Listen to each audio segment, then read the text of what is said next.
100% নিশ্চিত জয়ৰ সম্ভাৱনা থকা পৰিষদত বিজেপিয়ে আগবঢ়াব প্ৰাৰ্থিত্ব পঞ্চায়ত নিৰ্বাচনত জয়ী হোৱা মহিলা প্ৰতিনিধিসকলৰ স্বামীসকলক ব্লক বা পঞ্চায়তৰ কাৰ্যালয়ৰ বাহৰ নাপাতিবলৈ সক্ৰিয় মন্ত্ৰী ৰঞ্জিত কুমাৰ দাসৰ পূৰ্বে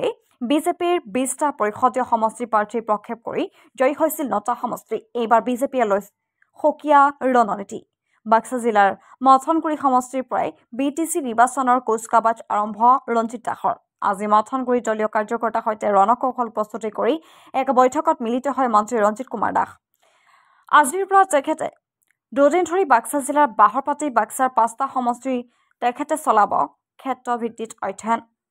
তেখেতে মথনগুৰি খালবাৰীৰ বিজেপি কাৰ্যকৰ্তাৰ সৈতে মিলিত হয় তদুপৰি আন 3টা সমষ্টি কাৰ্যকৰ্তাৰ লগতো সকিয়া বৈঠকত মিলিত হৈ নিশ্চিত কৰিব বাক্সাৰ কেইটা সমষ্টিৰ প্ৰাৰ্থিত্ব প্ৰক্ষেপ কৰিব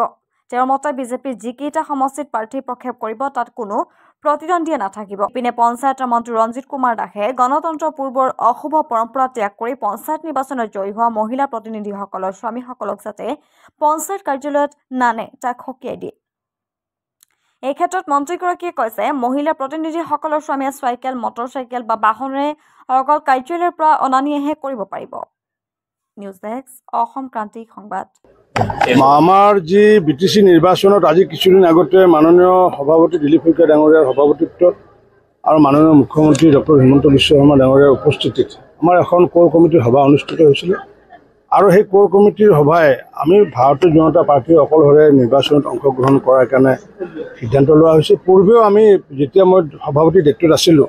তেতিয়া আমি অকলে নিৰ্বাচনত অংশগ্ৰহণ কৰিছিলোঁ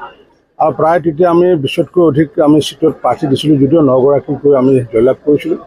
এইবাৰ আমাৰ সভাপতি ডাঙৰীয়া মুখ্যমন্ত্ৰী ডাঙৰীয়া আমাৰ 5জন মন্ত্ৰীক আমাৰ দায়িত্ব অৰ্পণ কৰিছে 5খন জিলাত আৰু বিশেষকৈ বাক্সা জিলাত মোক দায়িত্ব অৰ্পণ কৰিছে ঠিক তেনেকৈ অশোক সিংহাল ডাঙৰীয়াক আমাৰ কোকৰাঝাৰ আমাৰ অৰুণ হাজৰিকা ডাঙৰীয়াক আমাৰ ওদালগুৰি আৰু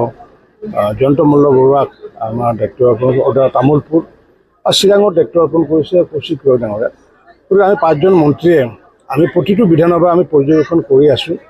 যে কিমানটা আমি সিটত আমি নিৰ্বাচনত অংশগ্ৰহণ কৰিম কাৰণ আমি হাৰিব লগা সিটত আমি নিৰ্বাচনত অংশগ্ৰহণ নকৰোঁ গতিকে সভাপতি আৰু মুখ্যমন্ত্ৰী ডাঙৰীয়াই আমাক সৰজমিন তদন্ত কৰাৰ কাৰণে কৈছে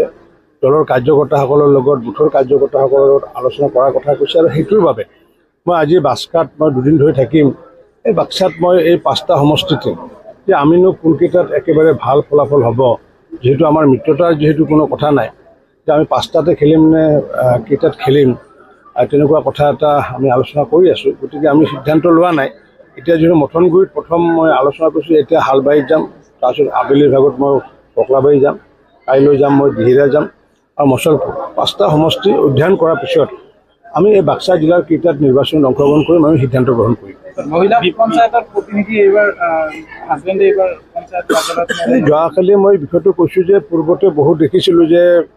স্বামীগৰাকীয়ে অফিচত অহা যোৱা কৰে স্বামীগৰাকীয়ে বিদ্যালয়ত কথা পাতে স্বামীগৰাকীয়ে পঞ্চায়তৰ সচিবৰ কথা পাতে যিটো নেকি গণতন্ত্ৰৰ কাৰণে এটা ভাল লক্ষণ নহয় যিহেতু মহিলাসকলক এম্পাৱাৰ কৰাৰ কাৰণে ৰিজাৰ্ভেশ্যন কৰা হৈছে সংৰক্ষণ কৰা হৈছিলে গতিকে এই ক্ষেত্ৰত আমি সংৰক্ষণ কৰি পেলাই যিহেতু তেওঁলোকক নিৰ্বাচিত কৰিছে ৰাইজে তাৰপিছত আকৌ যদি স্বামীবিলাকে যদি অসংৰক্ষিত যদি কৰি ৰাখে তেওঁলোকক তেতিয়াহ'লে গণতন্ত্ৰ আমি ঠিক ৰূপে আমি স্থাপন হ'ব বাধাগ্ৰস্ত হয় আৰু মহিলাৰ যিটো বিকাশ মহিলাৰ বিকাশৰ ক্ষেত্ৰতো মই ভাবোঁ এইটোৰ অন্তৰায় হয় যাৰ কাৰণে আগন্তুক দিনত ব্লকৰ কাৰ্যালয়তে হওক বা পঞ্চায়তৰ কাৰ্যালয়তে হওক এই মহিলা যিসকল ৱাৰ্ড কমিশ্যনাৰ তেওঁলোকৰ স্বামীয়ে অফিচত গৈ পেলাই আড্ডা মাৰি থাকিব নোৱাৰিব তেওঁলোকে চাইকেলেদি গৈ থৈ আহক বা বাইকেদি বা গাড়ীদি গৈ থৈ আহক বা আহোঁতে লৈ আনক কিন্তু অফিচত যাই দপদপাই থকা যিটো পৰিৱেশ পূৰ্বতে আছিলে সেইটো এইবাৰ বন্ধ কৰা হৈছে আমি চাওক ভাৰতীয় জনতা পাৰ্টীৰ যিহেতু প্ৰতিগৰাকী আমাৰ বিটিচিতে হওক বা অসমৰ ৰাইজৰ হৃদয়ত আমি যিহেতু বিজেপি যিহেতু আছোঁ তেওঁলোকৰ হৃদয়ত আছোঁ মই ভাবোঁ এই নিৰ্বাচনত নিশ্চিত ৰূপত প্ৰতিদ্বন্দ্বিতা হ'ব কিন্তু মই ভাবোঁ যে এই নিৰ্বাচনত আমি যিকেইটা সিটত খেলিম সেইকেইটাৰ কাৰণে প্ৰতিদ্বন্দ্বী কোনো ফেক্টৰ নহ'ব বুলি মই ভাবোঁ যিকেইটাত নেখেলোঁ সেইকেইটা আমাৰ কোনো ফেক্টৰৰ কথাই নাই কাৰণ য'ত আমি অংশগ্ৰহণে নকৰোঁ য'ত আমাৰ সংগঠনৰ স্থিতি একেবাৰে সবল 100% আমি চেটিছফাইড বুলি ভাবোঁ সেইকেইটাতহে আমি নিৰ্বাচনত অংশগ্ৰহণ কৰিম